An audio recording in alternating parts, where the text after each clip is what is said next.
Gold prices had quite the night overnight. Larry Summers has said he will withdraw his name from the Fed nomination. And here to talk about is Phil Streible. Phil, thanks for being with us. Thanks for having me. What are you guys making on the floor of the Larry Summers news?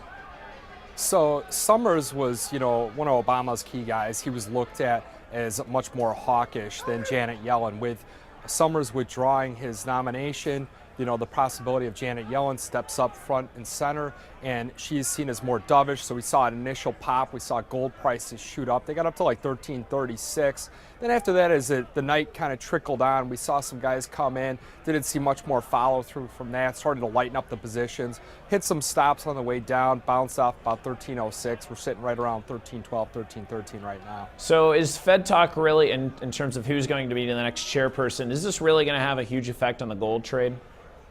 Well, I think it will, and I honestly think that the Fed is not going to make any kind of serious moves on quantitative easing. They may change, in the next couple of days from $85 billion a month down to about $75 billion a month, but I still think QE is going to be there all the way through the rest of the year. Then once that new Fed president does step in, then I think some longer-term adjustments will be made. Yeah, so that means you're not looking at any sort of tapering announcement coming out this Wednesday.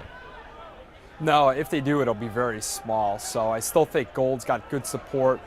Just at that 1,300 and 1,290 mark. I think resistance 1,350. I think 1,400. We're going to have to see some of those Syria developments occur again in order to get back over that level.